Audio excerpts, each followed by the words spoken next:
welcome to our panel on crime trends. My name is Erica Bond, and I'm the Vice President of Justice Initiatives here at John Jay College of Criminal Justice.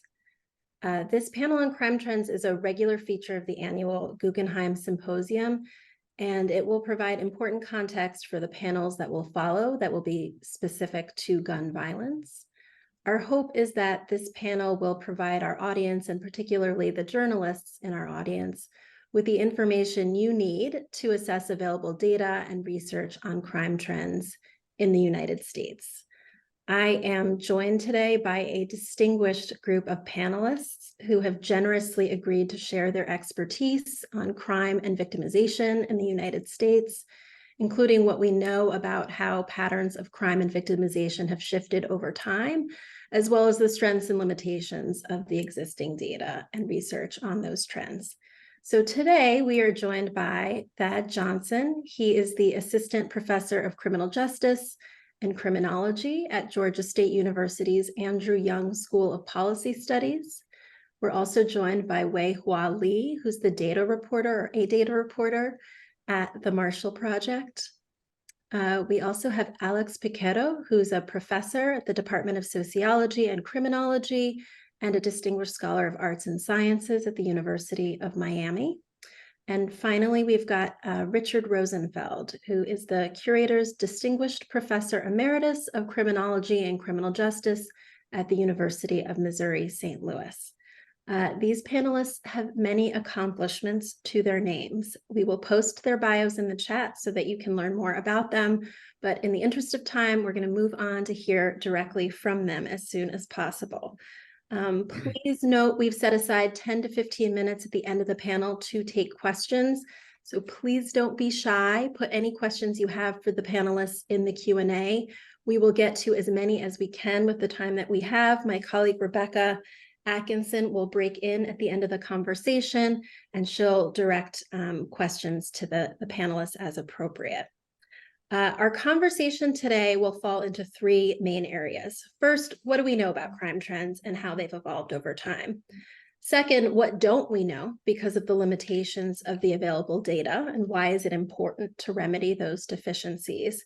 And finally, what could we know about crime trends if we use the existing data to make educated predictions about the future? So for this last piece, I'm looking forward to hearing from Rick Rosenfeld about both the opportunities and the challenges around crime forecasting.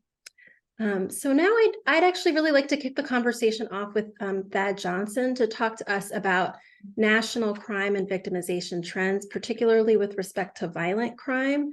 Over the last few years, the public has heard a lot about the sharp increases in violence in some communities around the country that coincided with the pandemic, and those followed years of declines nationally. And certainly that was our experience here in New York City. But as you'll hear from tomorrow from DA Gonzalez, that violence, at least in New York, seems to be receding somewhat. So I'd love to hear about to what degree is that true around the country, and what else is the data telling us about how violent crime has shifted over time broadly, but then also thinking about different kinds of demographic trends and kind of trends within the trends. So with that, I will kick it over to Tad. I know you've got some slides, so just let us know when you want us to put those up. No, thank you so much. Honored to be part of this esteemed panel. So I'm going to make sure a draft pick wasn't wasted on me today. I'm not here to teach, and if you don't mind, we can go ahead and put the slides up. We all know that the pandemic came with increases in violent crime, particularly gun violence, and we know that that's been receding since our peaks in 2021 across the board, but it's not evenly distributed. I know Rick and Alex will talk more about that. But one thing I particularly want to talk about are these patterns underneath the broader trends, because we know that gun violence comes in various forms.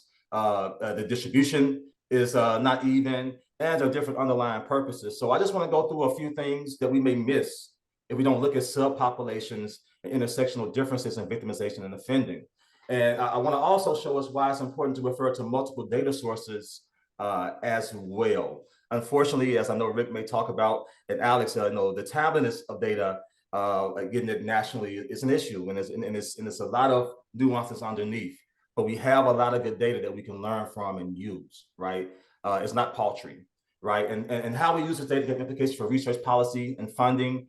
And for example, while overall gun death trends may be declining, this may not be the case for all groups and for all crime types. So just as you know, I use 2019 as a pre-pandemic baseline, and we use 2021 as a benchmark to understand the immediate decline, but trying to understand what it looks like based on the original crime market, as I like to call it. And look, I know we tend to focus on fatal stats, but non-fatal shootings and violence are problematic for all Americans, is what I'm finding out. And even some work shows that prior to the pandemic in 2019, that we started seeing increases in the number of non-fatal shootings in 2018. And so this is not a new problem, even though historically we are one of the safest periods in our lives. But I hate saying that because it sounds tone deaf, and say that to somebody or communities who are dealing with this type of victimization. All right. So if you're looking at this right now, I got this data from the Gun Archives data. And if you look, you'll see that fatal shootings have gone down between 21 and 22. Whether it's total firearm deaths, homicide and murder, total gun-related injuries, these things have decreased, but we're still way above our 2019 levels. Also, another thing that I like to look at is defensive gun use that we don't talk about. You see that it's up over 90% since 2019. And yeah, it went down roughly 9% after 2021. But you see, if you start looking at it throughout the full scope and taking several years, a story starts to develop. And with the defensive gun use, that's particularly interesting when you start thinking about the increases of guns on the street. And it also shows us that, man, that our citizens are more in conflict.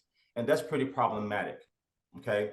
Now, although these overall trends offer valuable information, numerous sub-trends, again, are masked, leading to missed opportunities for understanding. For example, we looked at the next slide, we'll see that there are different patterns by race, gender, income. They emerge, right, using NCVS and CDC data. So yeah, gun violence and fatal violence is concentrated among Black people. But for non-fatal violence, we saw big increases for white people between 21 and 22. And if we start with gun violence, we'll see, let's look at gender, for instance. Women make up 16% of all gun homicides, while the male rate is 5 times higher. For Black women, the number of Black and white women killed by guns is similar, but Black women are killed with guns at 5 times the rate of white women, even though the numbers. And so this goes to, we have to look at rates and counts. If we don't look at counts, we can often forget that these are souls, that these are peoples. And sometimes the race can dehumanize it. So we get information in both. We can also see among this group that the real problematic group for gun violence is going to be Black men ages 15 to 34, who represent 70% of all Black homicide victims and 36% of all gun-related homicides in 2021.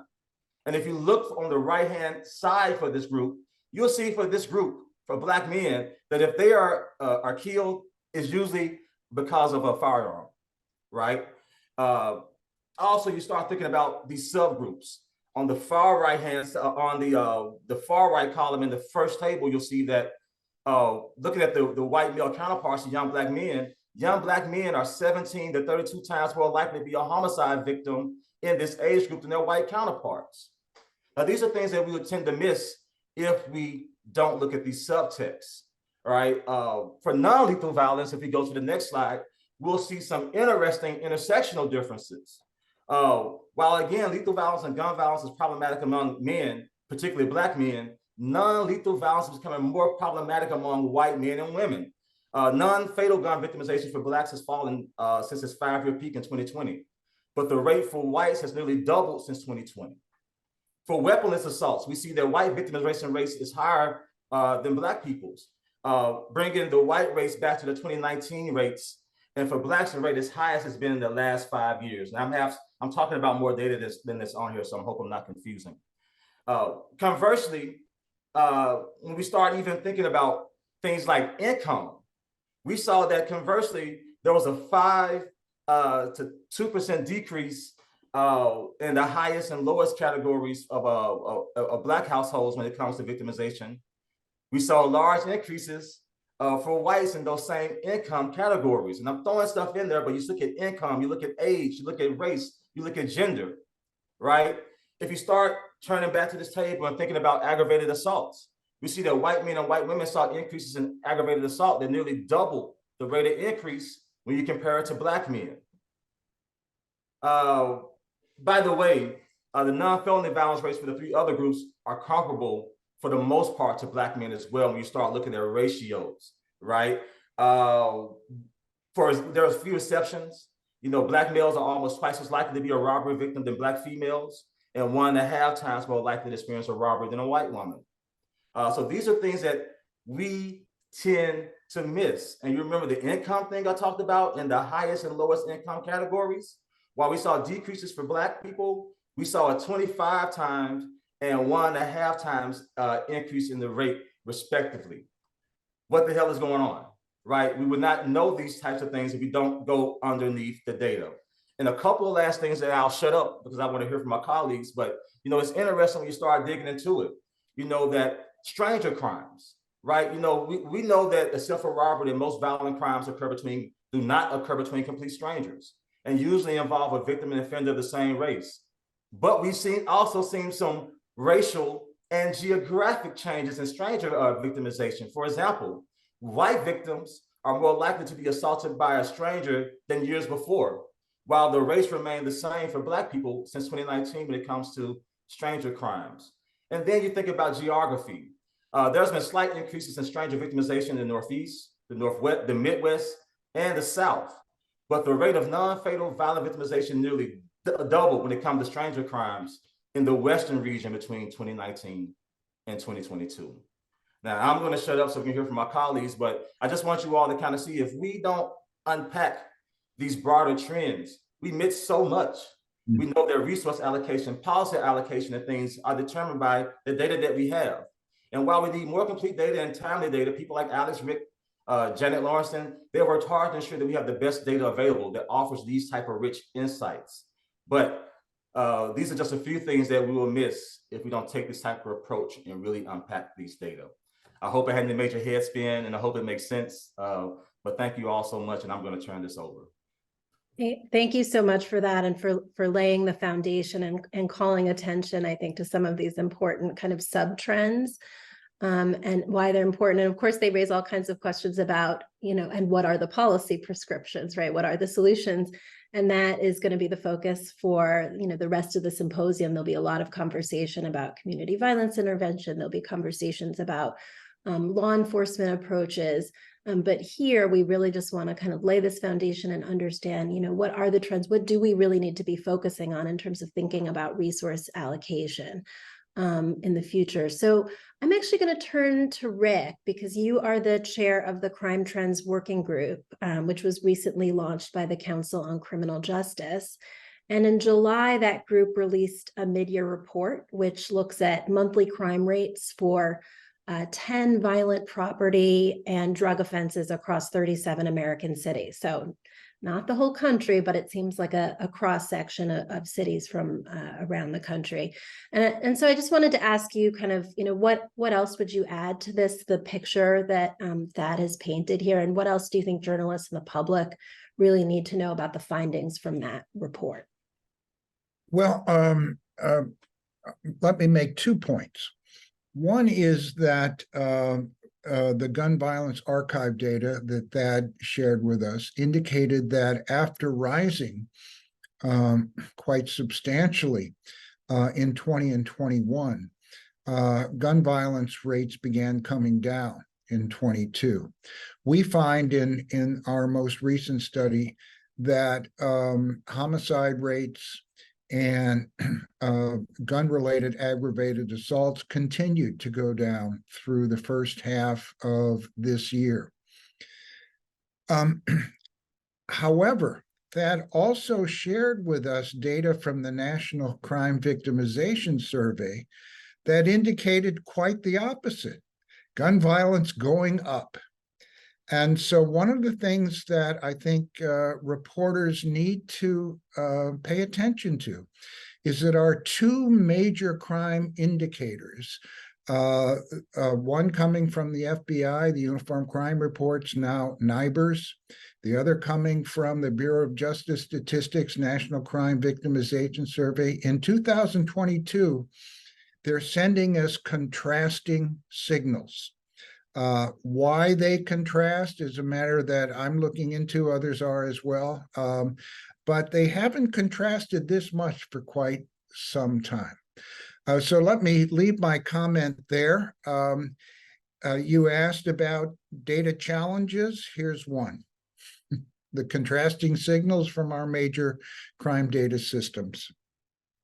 Thank you for that. This is actually, I think, a perfect transition to Alex Piquero. Until recently, Alex, you were the director of the Bureau of Justice Statistics, which is responsible for compiling a lot of these statistics that we rely upon.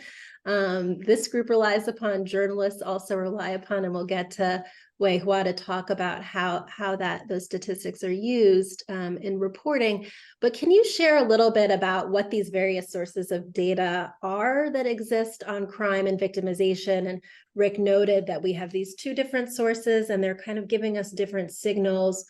How are they different? Why is it important that we have both of them? I think, folks who are outside this field don't necessarily know what NCVS is, versus UCR versus NIBRS. So just giving us a little bit of a primer on that, I think would be really helpful. Sure.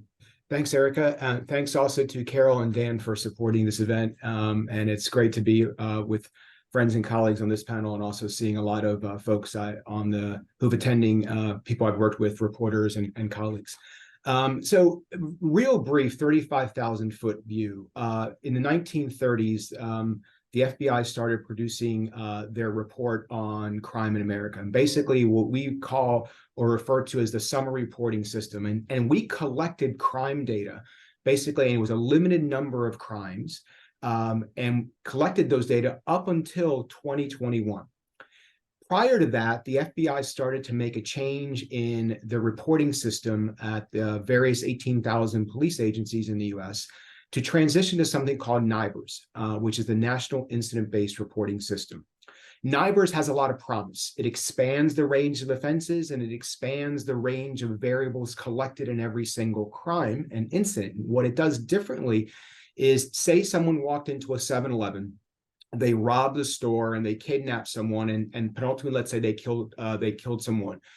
In the old system, only the homicide would have been counted. In NIBRS, all of those specific events would be counted.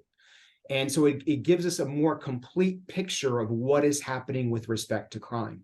When the FBI released those first set of NIBRS estimates last year, aided in part by the Bureau of Justice Statistics that created basically bounds around the estimates, the problem was that we didn't have over 66% of agencies reporting. In fact, a lot of big city agencies that dominate a lot of population, a lot of crime, weren't in there.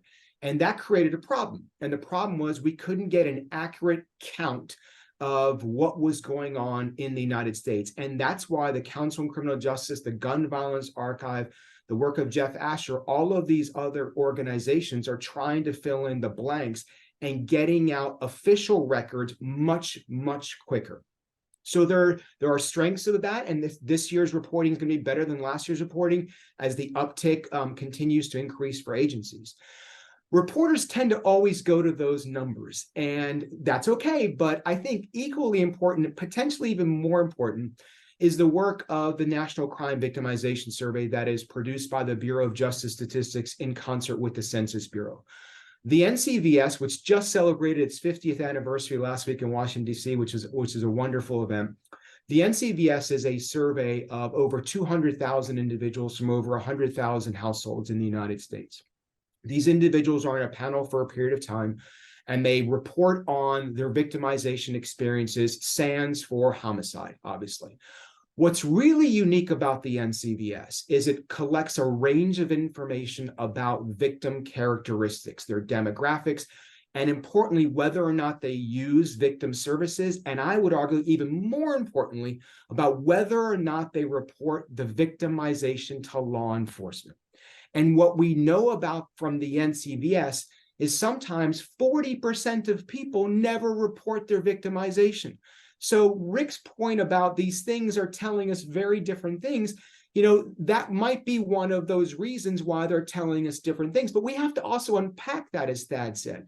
We have to understand why people aren't reporting. Does it vary by race, ethnicity? Does it vary by sex? Does it vary by location around the country? Does it vary by crime type? Does it vary by all of those kinds of things? And so I think it's really important to keep in mind those two sets of systems to understand crime trends in America, because they're tapping similar, but they're tapping it in a different kind of way. One of the things that I think is very important also is when people are going, and I'm going to this information too as a criminologist, is people are also going to local law enforcement agencies to get crime data. And every agency reports things very differently. Some will report things only for the main crime types. Some will report the NIBRS information. Some will update it weekly. Some will update it nightly. Some will have Excel files. Some will have PDF files. And so when you're looking for crime data all the time, and I know journalists work really hard about this, and I get these calls as several others do, is what does this mean and why is it reported this way? Hate crime's a perfect good example of this. There's no requirement for police agencies to report hate crime information to the FBI. And you saw what happened last year is the FBI had to come out with an entire new release on hate crime reporting because they were originally using the NIBRS estimates, and the uptick was so small to that. So they had to release it by reverting back to summary, which increased the number of hate crime reporting at the FBI level.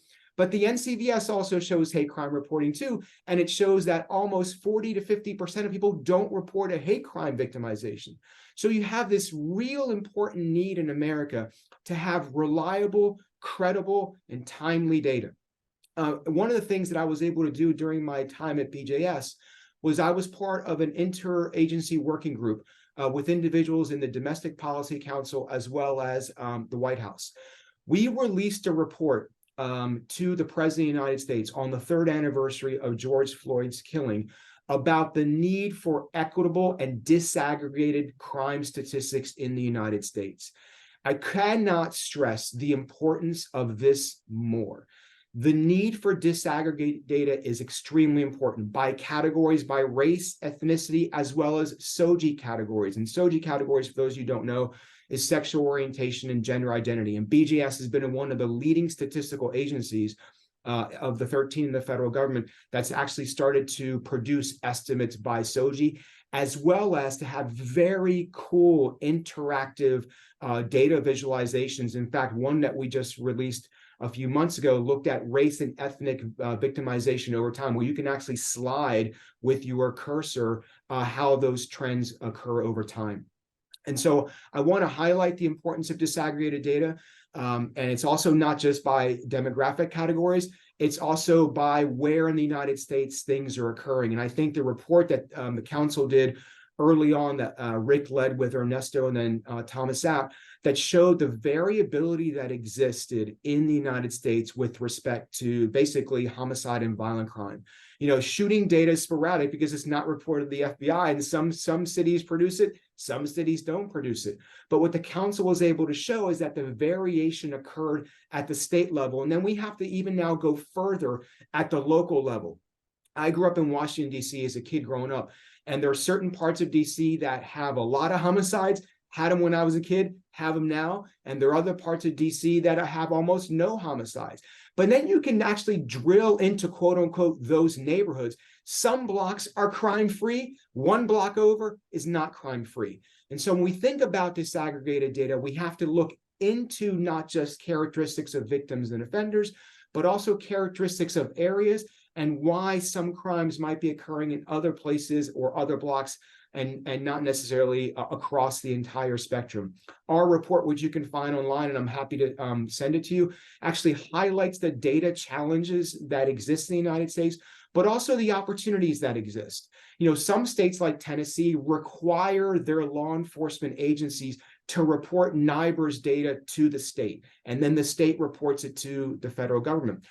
The FBI is doing as much as they possibly can because we live in a world of voluntary data collection, and there's different points of view about whether or not we should make mandatory data reporting in the United States for crime data. We can debate the merits of that one way or the other. But I think we would all agree that we wouldn't fly airplanes built in the 1930s where we should be flying airplanes built in 2023. And I think the American public deserves the kind of data that I need, that you all need as reporters, and that the nation needs to then better understand the patterns, the responses, and then we can form intervention efforts based on the best disaggregated data available. Thanks, Erica. Thank you so much for that. That was a really comprehensive overview, and I really appreciate you kind of going through the 101 on the different sources. I just had one follow-up question about the NCVS data. Someone told me recently that the NCVS was showing that over time there actually had been a decline in reporting. I mean, you noted that 40% of people are not reporting. How does that compare to historical trends? So are we seeing a trend where folks are reporting less than maybe they had in the past? And is there anything that we know about how that breaks out by different kinds of crimes? Do we know that certain crimes are being reported less than others based on the NCVS data? So it varies over time, and it varies by crime type. One of the things that the NCVS does well is it just highlights that point. Okay. And that's why I made the point about hate crime victimization, because that's drawn a lot of attention in the United States this way. And what's going to be important, Erica, going forward, let me not answer a different question, but use your question to make a bigger point. The Census Bureau is changing how it collects demographic data. As everybody knows, there is a category for race and a category for ethnicity. That's all going to change, which means all of the data collection systems that we use in the United States, not just the federal data systems, but all of the 18,000 police agencies are going to have to change, hopefully they change, how they collect race and ethnic data. So what we knew 10 years ago or 15 years ago and what we know now, it's going to be drastically different as we move forward. And I think, getting into that, one of the two really important things that we need to know a lot about is why people don't report and why clearance rates look the way they do. And I think I teed that up really nicely for your next panelist. Thank you so much, Alex. Appreciate that. So yes, it's time to hear from a journalist who has to contend with all of this data and attempt to interpret it, right, in a way that's understandable to the public and can positively influence the discourse around crime and justice in the country. So Wei Hua, you're with the Marshall Project, which really focuses exclusively on public safety and criminal justice. And you've written quite a bit about the gaps in reported crime data to the FBI. As I was doing some research last night, I was disappointed to see that my home state of New York seems to be behind the curve here in terms of reporting, but it seems to be true in a lot of places. So can you help us make sense of why this is creating problems for journalists and what you're learning about the challenges around reporting, and also what role journalists can play in helping to fill those gaps, and in particular, I think can potentially play in addressing some of the issues that Thad and Alex raised around really looking in specific communities and even blocks to try to understand, okay, what's happening here in a way that maybe the data by itself can't answer. Of course. Thank you, Erica, and thank you, Alex, for the setup. That was quite perfect. My role at the Marshall Project really is trying to synthesize all the scholarship in this field and the great work that BJS and FBI have been doing in collecting data and trying to make sense of it and explain to our readers why this matters and what's the human story behind the numbers. Back in 2021, we were quite excited to see that the FBI is transitioning its UCR crime data collection to NIBRS. And when we reached out to the FBI and asked them, could you tell us if some of the bigger cities like the New York City or Los Angeles police departments have actually been transitioning? Because we're hearing rumors from these major departments that they in fact aren't. The FBI very kindly sent us a data set with 18,000 police departments and basically a yes, no on whether they have given data to the FBI. And if they have given data, how many months of data they reported, because some of these agencies might report partial data. We were quite surprised to see that more than 40% of police departments were missing from that year's national crime data at the first year of the transition. That includes the NYPD and almost every single agency in Florida and California, which really made us nervous in terms of thinking, what can we say with the numbers when it comes out? Since then, we have updated that story, and this year there are about 30% agencies that are missing. NYPD, sadly, is still missing from the national data set. So is many of the agencies in Florida. And there are a couple of things that we have done using those numbers. One is we published a data exploration tool where people can look up police departments that they're interested in and really see, well, is my local police department in the NIBRS data set? And if not, then can I go to my sheriff or my police chief and ask them why that's the case? In fact, since we published this exploration tool, we've seen dozens and dozens of reporters doing exactly that work on a local level, which is great to see, because we can't write 18,000 stories about this, but it's wonderful that the many local reporters have found our tools helpful in that way. The other thing that we are looking into is what's the real life consequences of missing data.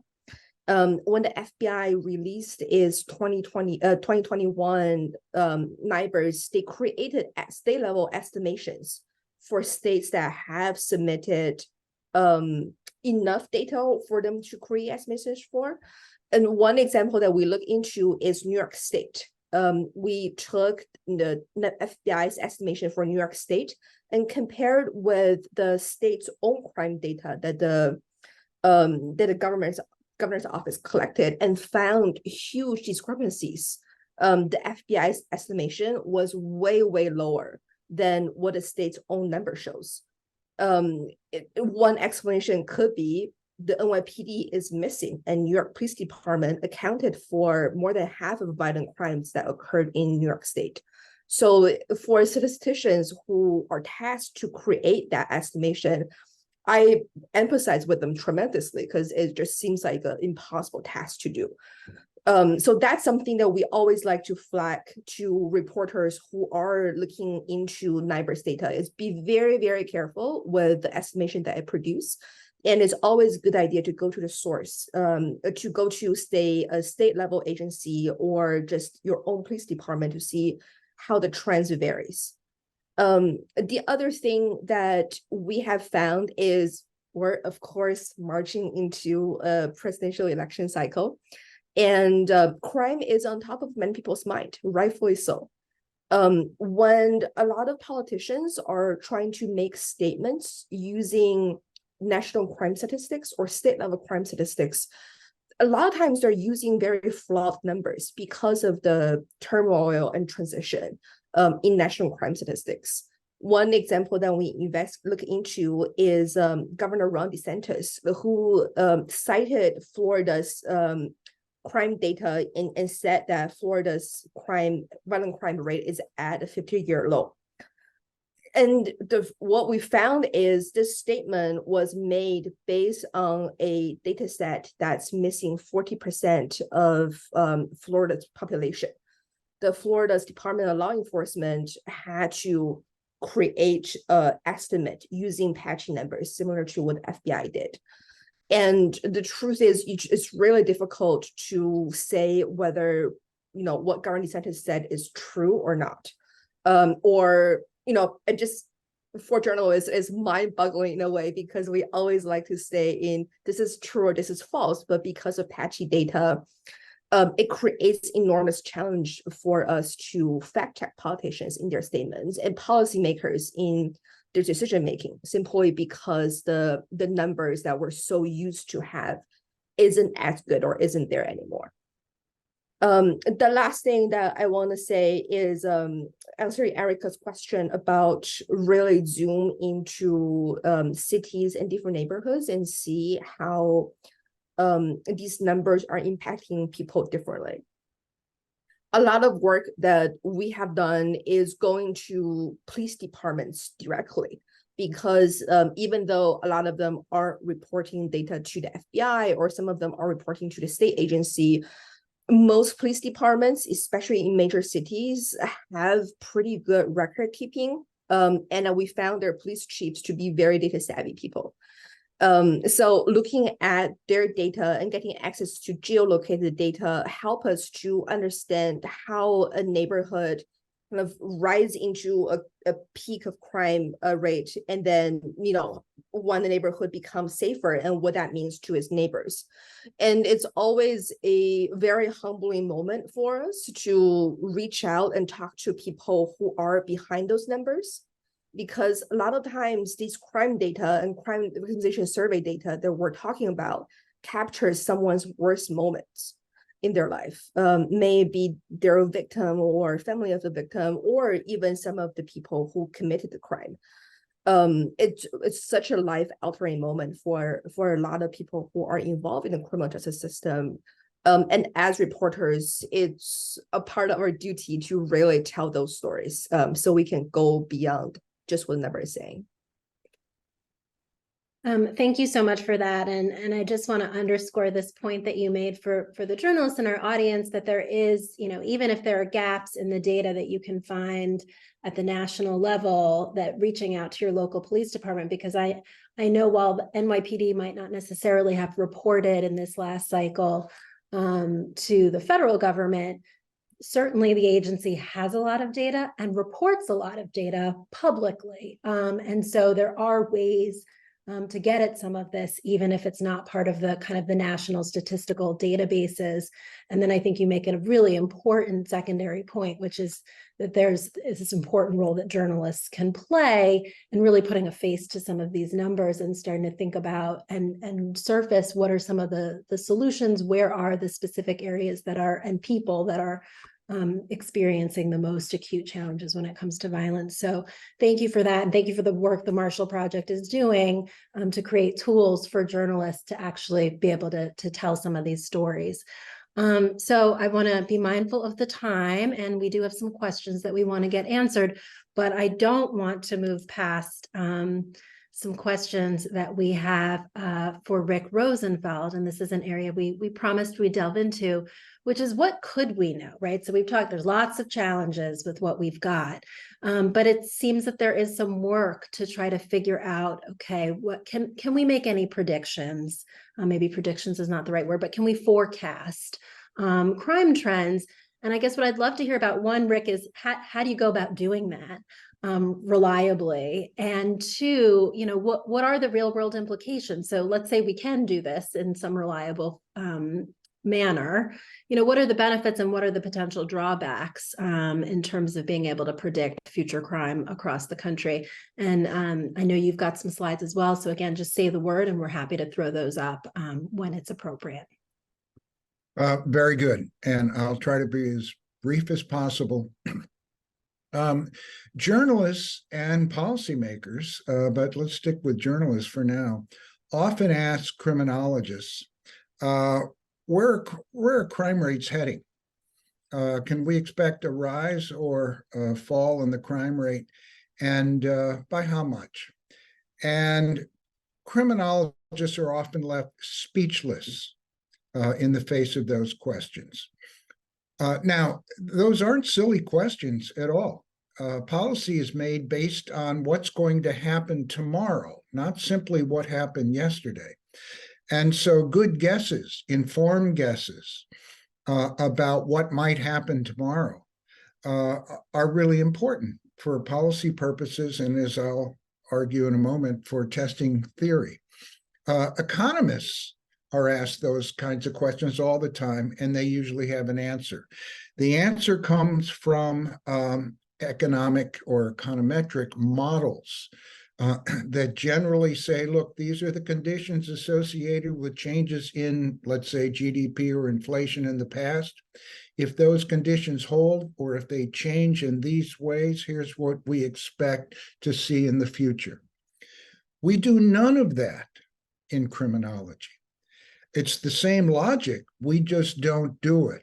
There have only been a handful of forecasting studies done in criminology over the last several decades. And why? Well, I think we got scared off of forecasting because back in the early 90s, we had these wildly inaccurate forecasts produced by prominent criminologists of a coming, quote, bloodbath that would be led by so-called super predators. You remember these terms. Just as crime rates were beginning their historic decline in the United States. That scared off a lot of criminologists. It wasn't our finest hour as a field or profession. What was the problem with those forecasts? The basic problem wasn't that they were inaccurate, although they were wildly inaccurate. The problem was they weren't based on anything approaching a verifiable model of crime trends. They were simply based on guesses about how the youth population would grow over time and what had been happening the few years before. No model was brought into play. To make what I've been telling now a somewhat long story very short, we need to bring forecasting back. We need to because that's what policymakers basically ask us to do. We need to do so in a very modest, careful, verifiable way.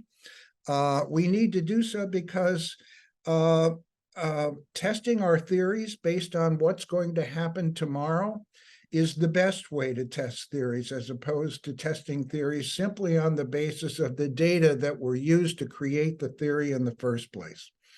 So if we can go to slide 1, let me show you the results of a little bit of forecasting that I've been doing.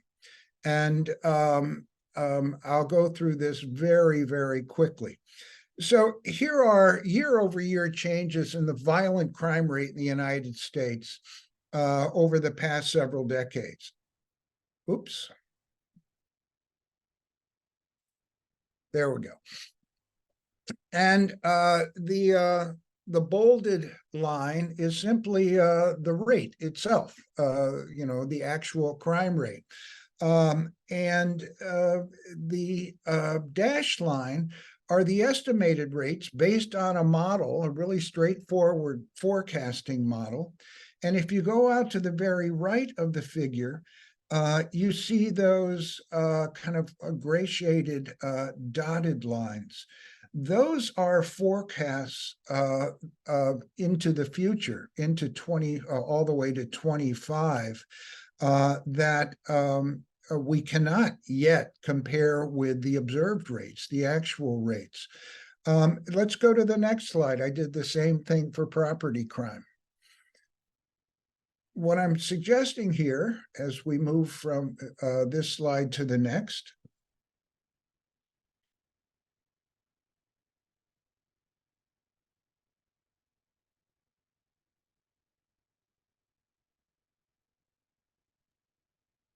okay. While we don't even need to see the next slide. The point has been made. Okay, there's the property crime forecast. In both of these slides, what I think the take-home message is that we can fit the observed data, the actual crime rates, pretty well with a relatively straightforward model. The model in this case involves the inflation rate and the imprisonment rate. And on the basis of that relatively close fit, we can make decent and verifiable guesses about what might happen in the next few years. In the case of the forecasting exercise that in this case, these are national violent and property crime rates. The results are there should be no appreciable rise in either violent or property crime over the next few years. Violent crime should remain relatively flat, property crime come down a bit. Now, again, the accuracy of forecasts is certainly important, But keep in mind that economic forecasts of the weather, forecasts of illness and disease, which are made all the time, they're not always accurate, right? The unemployment rate may not go up as high as forecasted. The hurricane may not be as strong once it hits landfall, and so forth. What's important about those forecasts, though, is that they're based on models of the relationship between the conditions that give rise to the outcome and the probable and conditional relationship between those conditions and the outcomes or the crime rates in the future. So what we have in the case of forecasts of economic conditions, the weather, climate, illness, and disease, we actually have there's a forecasting infrastructure that links forecasting research to forecasting policy through such things as early warning systems and so on. We have no such apparatus, no such infrastructure with respect to forecasting crime. And until we build one, the forecast exercises like the one that I've been showing you, and hopefully others, are going to have very, very little policy relevance. So let me stop there, and simply my message to the journalists and the audience is keep asking criminologists what's going to happen tomorrow. Keep the pressure on. It's not a silly question. It does not require some magical way of predicting the future. It's the kind of exercise that other policy relevant fields engage in daily, and criminologists needs to catch up. So thank you for that, Rick. But I also want to heed your warning at the beginning, which is that this has gone badly in the past in terms of the real world consequences potentially of forecasting, right? So we had a world in which we listened to criminologists as a nation and had and decided that the policy solutions we were going to employ were going to be very, very punitive, particularly right in communities of color, which then directly, I think, impacted one of the factors it seems in your model, which is the imprisonment rate, right? So then we potentially are employing policy prescriptions that then will help to shape the predictions and the reality in terms of public safety policy in the country. So I guess what I'm curious about is kind of what are your thoughts about both what journalists can do and what criminologists can do to protect us and protect our communities from policy solutions that folks may rush to when they see that there may be predicted or forecasted spikes in crime, particularly violent crime. Right. Well, the first thing is to avoid those kinds of sweep of the hand forecasts that we were treated to in the early 90s that were based on nothing substantial with respect to the conditions that are typically associated with changes over time in crime rates. No policy should be based on that kind of quote unquote forecasting. But forecasting that is carefully done and that essentially is based on the logic, look, this is what's driven crime rates in the past. If those conditions hold, or if they change in the following ways, we can expect crime rates to follow suit. Now, those forecasts won't always be accurate, but the question I think we have to wrestle with is, do we risk forecasting a decline when an increase may occur, kind of getting to your question, or do we simply abandon any attempt to make educated guesses about what's going to happen tomorrow? Remember, policy is worked out on what's going to happen tomorrow. Theory testing, and we do need to test our theories with good data. The best data are data that were not included to develop in the development of the theory itself. So my own view is that it's worth the risk. But you're quite right to point out that there are risks. It's very unlikely that the kind of careful forecasting that I'm suggesting is going to result in those wildly inaccurate, huge forecasted increases we saw in the early 90s. A credible forecasting model is very unlikely to produce that kind of result. Thank you for that. And thank you, Wei Hua, for your use of the hand raise function. Please feel free to chime in here.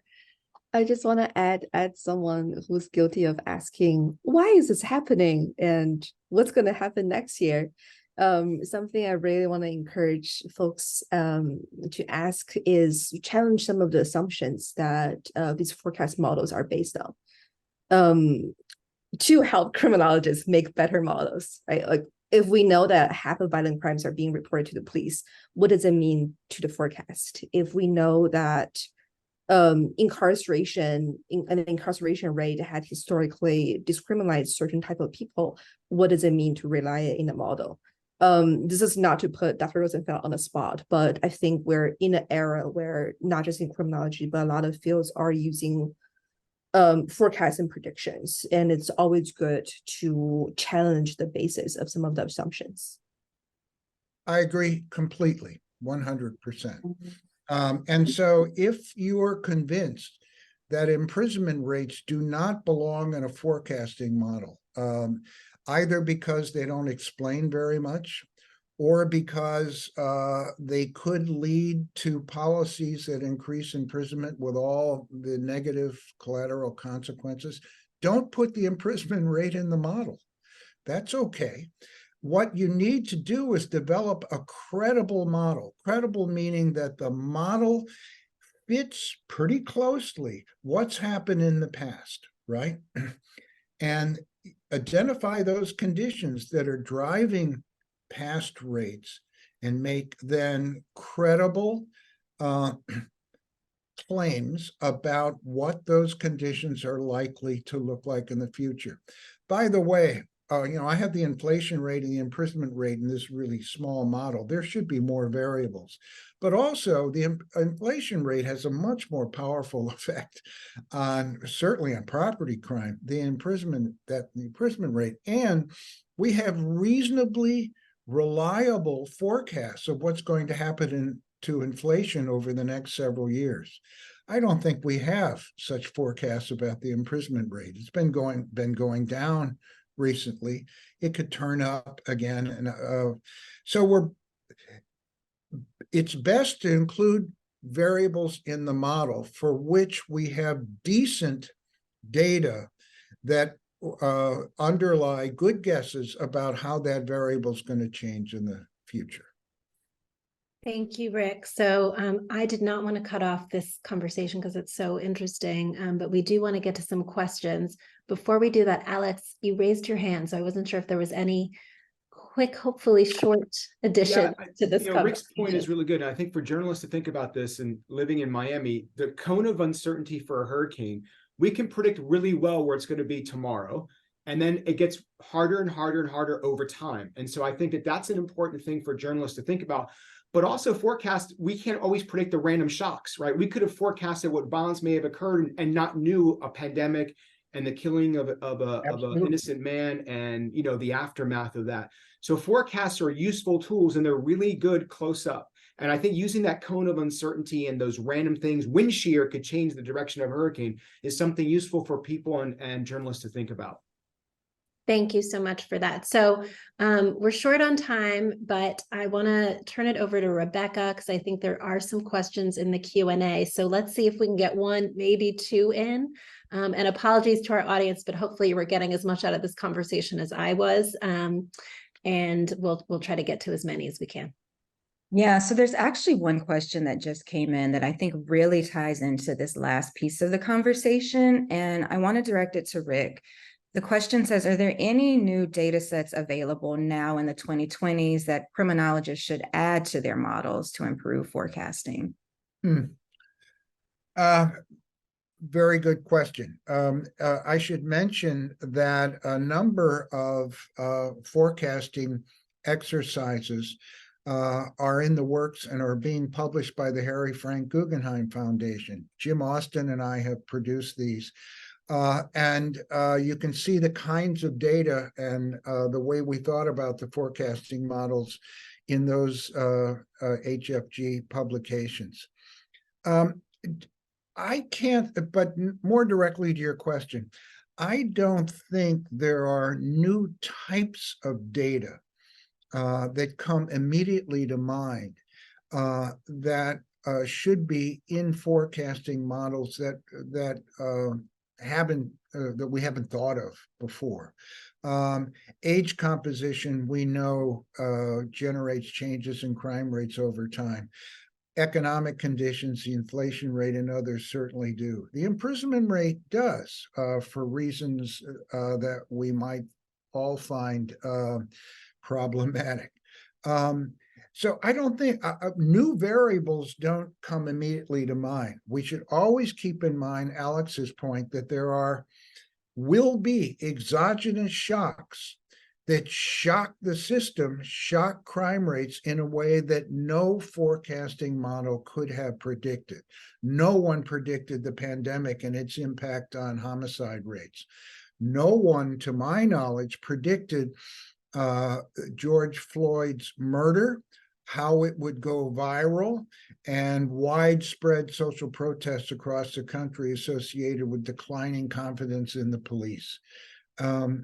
Those exogenous shocks are outside the realm of most forecasting models. But indeed, there are exogenous shocks in other fields as well. And forecasting continues. Thank you, Rick. Yes, thank you for that. Unfortunately, we have run out of time. I wish we could keep talking about this. Thank you to Alex and Thad, who have been answering questions throughout the conversation. We know that we couldn't get to all of your questions, so we've been capturing them all, and we will connect with our panelists after this session to get their responses to your questions and share those out later. Great. Thank you, Rebecca, for fielding the Q&A. And we are at time. So I would like to thank our panelists, see if there are any last parting thoughts that folks want to share. If there's something that you were just dying to get to that you didn't have a chance to chime in with, just let me know. But otherwise, I just really appreciate you all taking the time and really educating. Certainly I learned a lot, but educating our audience about what the trends are, what the challenges are, and where we need to go from here. So I'm looking around, I don't see anyone raising their hands or wiggling in their seats. Oh, I see, all right, I see Thad. So please go ahead, take us home. Real quickly, just want to say this is why it's so important to look at multiple data sets. You know, Rick and Alex and everyone, we all talked about it, but you know, each provides a different picture, understanding what these differences are to really understand, because it's really people and communities that are really impacted by the decisions that we make and how we report these things. And so it's important that we kind of dig in deep and understand all the levels and nuances of the data and tell a more clear and accurate narrative. And I'll leave it at that. Thank you, Thad, and thank you for the work you're doing, right, to dig in and to help folks understand why this is so important. Thank you to Alex. Thank you to Wei Hua for some wonderful reporting that you're doing. Folks should follow the work that she's doing at the Marshall Project. Thank you, Rick. You've been doing this for many years, and appreciate you sort of explaining the forecasting work, which I think can be sort of opaque and scary to some. So appreciate that as well. I just want to let our audience know we are going to kick you all out in a moment, and there's going to be a 10-minute break. And then we hope that you will return to hear from a really great set of panelists about community interventions with respect to gun violence. So we've talked a lot about the problems of gun violence, how those trends and crime broadly have shifted. And now we want to talk about what we know about what some of the solutions may be and what some of the challenges are to implementing those solutions. So Rebecca Atkinson, who you just heard from, is going to moderate that program. We've got somebody from the Vera Institute, We have someone from the Philadelphia Office of Policy and Strategic Initiatives, a representative of Vital City, which is a policy publication that just recently issued a whole issue on specifically on gun violence. And we also have an academic from the University of Maryland to talk about community-based violence intervention. So we hope you'll come back and join us. And we thank you for starting the day with this panel and look forward to being with you for the rest of the day.